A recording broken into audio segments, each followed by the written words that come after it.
Stop scrolling for a second and imagine this. You pull up to the curb in a truck that looks like it's been built to last a lifetime. Yet it drives with a surprising modern smoothness. You open the door and find a cabin that's sensible, snug, and actually pleasant for long motorway runs.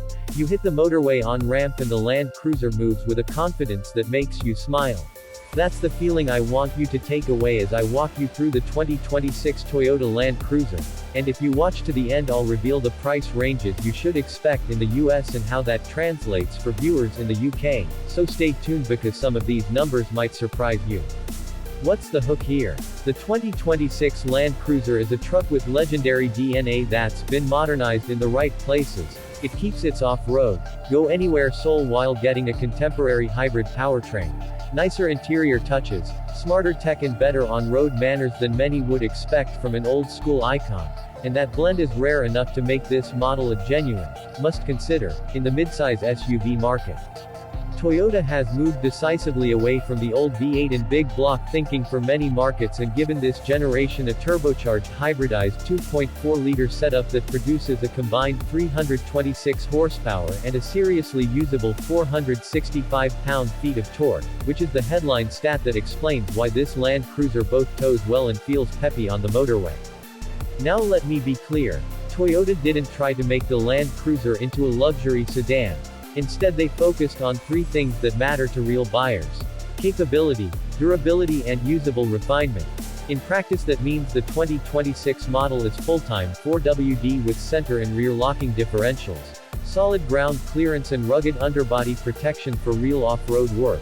But it's also been given improved acoustic insulation, more comfortable seats in higher trims and a cleaner dash layout with larger touchscreens and modern connectivity that makes everyday life more pleasant without sacrificing the Land Cruiser's hard-use credentials.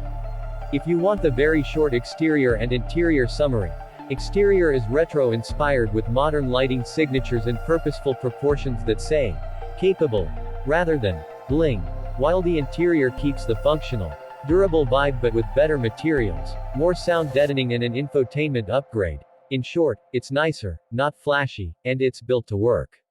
On the road, the hybrid iForce Max system changes how you experience a Land Cruiser.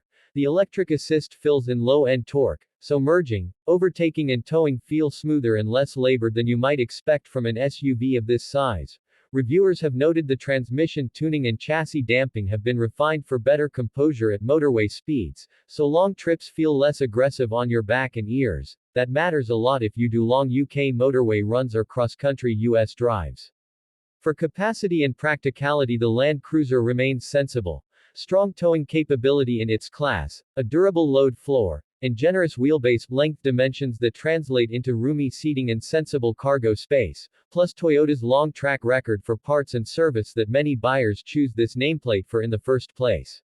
Performance numbers matter, so here's what you can expect. The combined 326 horsepower and 465 pound-feet torque figure gives a real-world shove that lets this SUV pull confidently from low revs, and Toyota pairs that hybridized engine to an 8-speed automatic tuned for both responsiveness and efficiency. EPA combined figures sit in the low 20s mpg territory which, given the torque and capability, is a respectable trade-off for buyers who need both power and reasonable fuel use. If you're thinking about off-road, this Land Cruiser includes selectable terrain modes, good approach departure geometry in many trims, and engineering aimed at protecting electronics and drivetrain components for deep water crossings and rough trails. In other words, this is engineered to be taken off the beaten path, and comfortably brought back home. Now for the price reveal you asked for. Toyota has positioned the 2026 Land Cruiser with a starting manufacturer's suggested retail price in the high 50s in the US market, with MSRP figures published around $57,200 $63,000 depending on trim and options. In retail transaction averages showing buyers often paid just above sticker in many regions. That puts the base model well into a competitive space for midsize SUVs that deliver both capability and modern tech. For UK viewers, the headline is this: if Toyota offered the Land Cruiser with UK specs and local taxes consistent with similar imports, expect the on-road price to be significantly higher after VAT, delivery, and localized equipment. But the value proposition remains compelling for buyers who want a genuine off-road machine that also works as a daily driver, because much of the Land Cruiser's premium is in engineering that's difficult to replicate cheaply. For U.S. buyers, the pricing aligns the Land Cruiser against well-equipped rivals, think Bronco, Passport and others, but with the added advantage of Toyota's hybrid torque and reputation for durability. So who is this Land Cruiser for? It's for the owner who wants a credible off-roader without sacrificing modern tech and better on-road manners. It's for families who need capability and reliability, and for enthusiasts who want an SUV that still feels ready to work when the weekend calls for an overland trip. If you live in a dense city with tight parking, it's not the ideal everyday commuter, but for anyone who splits time between urban roads and rougher terrain, it's an attractive compromise. Looking ahead, Toyota's approach here is smart. Give the Land Cruiser hybrid power and modernize the useful bits while keeping the platform's legendary longevity intact, and you end up with a vehicle that's both emotionally appealing and pragmatically sensible. If you want a trimmed, voiceover-ready summary for your video that highlights the specs, the price tiers and the buy-no-buy decision points for UK versus US viewers, I can condense this into a tight 60 to 90 second intro and a follow-up segment showing trim comparisons and real-world driving impressions.